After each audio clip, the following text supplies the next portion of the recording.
Aries, para to sa'yo ngayong full moon. Message for you ngayong full moon. Anong gusto kong sabihin sa inyo ngayong full moon, Aries? Payo mula sa inyong guidance. Mula dito sa Moon Moonology. Ano ang gusto sa inyo sabihin, Aries? I need message for Aries ngayong full moon, winter moon. I need message. Okay.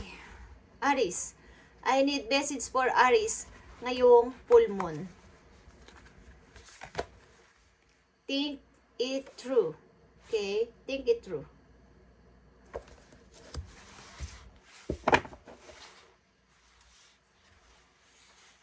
Mukhang mag-isip-isip kayo ng mas malalim pa. Mag-isipan nyo itong mabuti. Something na may pag-iisipan kayong mabuti dito. Yung parang seryosong pag-iisip. Seryosong mumuni-muni. Okay. Something. This time. Pag-isipan mo itong mabuti. Okay. Aries, this is your message ngayong full moon. At something na ma-inspire kayo sa naman yung ginagawa. Huwag kayong maboring. Aries. Full moon message sa mga Aries. Moon. Winter moon ngayong January. Okay. Itong message for you, Aries. Ngayong full moon ng iyong guidance. Pag-isipan nyo itong mabuti. Yeah. Stand your ground, Aries. Kung kayo may mga pinaglalaban sa buhay, something na pananaw or any tao man yung situation is, stand your ground. Huwag kayong matakot at huwag nyo itong i-give up. Something na, huwag nyo itong i-give up. Okay. Tingnan natin ang message for you, Aries, ngayong full moon. Sacral chakra is here. Joyous. Okay. Happiness, partnership is nandito, guys. Mukhang kayo ay sasaya na. Okay. So, pag-isipan mo tong mabuti. This is a keyword. Pag-isipan mo tong mabuti. Is Sacral chakra is here. Joyous is paparating sa inyo, Aries. Full moon, winter moon. Patience. Okay. Bigay mo to ng konting pasensya sapagkat maybe ito ay pinaprocess ng iyong guidance on universe. Para lumago pa o mas maganda pa ang kalabasan. Okay? More patience pa, Aries. At maganda ang kalalabasan nito katulad ng isang puto. Pag ito'y diniligan mo araw-araw, inalagaan is gaganda ang kanyang paglaki ng isang flower. Okay? Parang pinaprocess na ang inyong kaligayahan. Okay, guys. Aries, full moon. Winter moon. Message for you. Yeah, positive movement forward, Aries. Sa iyong success. Okay? Number 8 is happiness din and changes. Okay, guys. And victory. Okay, guys. Wow.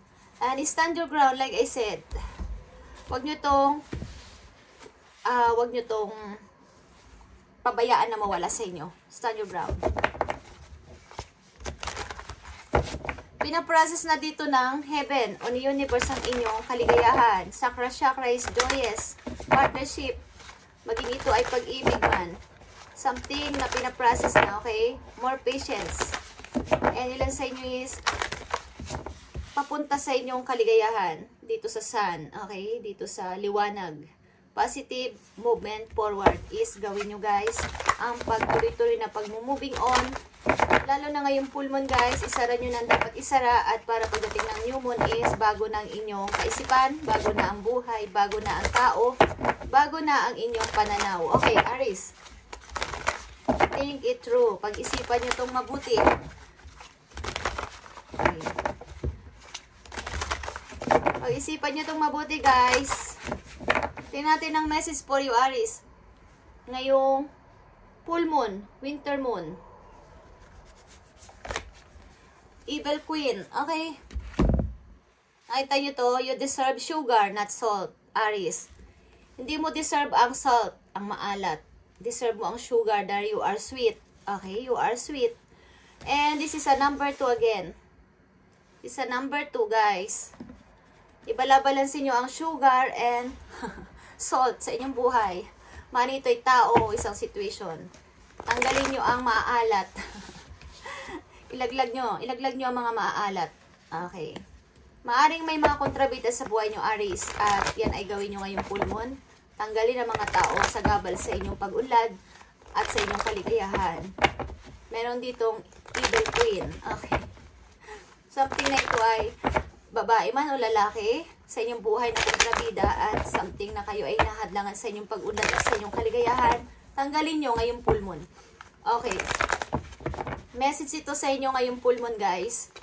And you deserve sugar, not salt. Hindi mo deserve ang asin. Aries, deserve mo ang asukal. Okay. Ang asukal kasi, guys, marami nagagawa sa pagkain. Okay.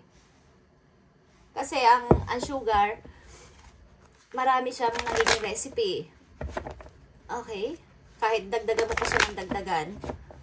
Maging matamis man siya, pag nilagyan mo siya ng konting salt o konting mga iba pang ingredients, is mawawala yung mga sobra niyang pagkatamis. Pero ang salt, kapag napasobra is, hindi ka na makakakain o hindi mo na ito matitikman. Sobrang alat na. Okay?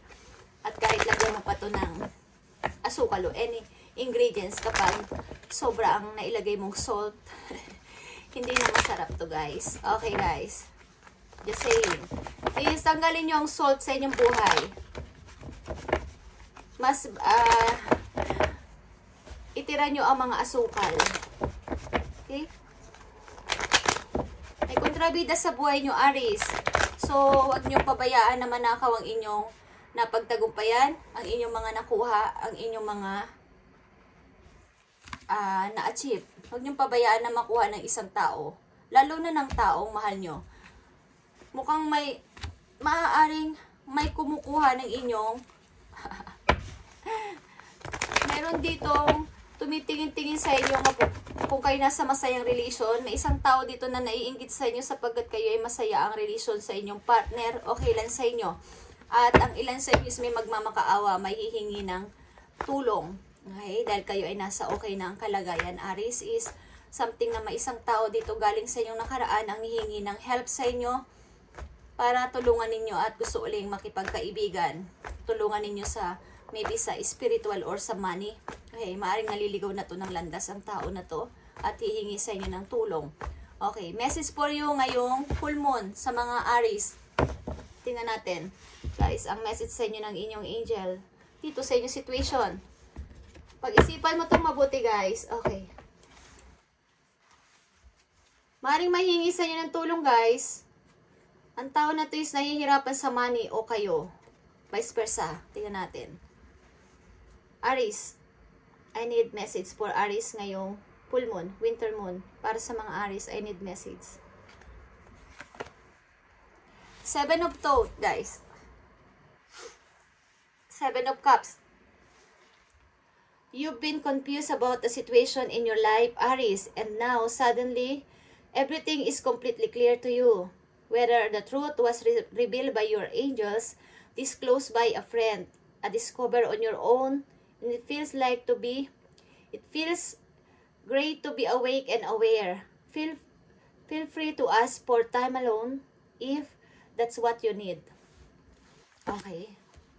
Like I said, mukhang mayroon kayong alam o mayroon na kayong napapansin o nafe-feel sa mga tao sa inyong paligid na, si ganito ay hindi ko gusto, si ganito ay naninira sa akin, si ganito ay may ginagawang,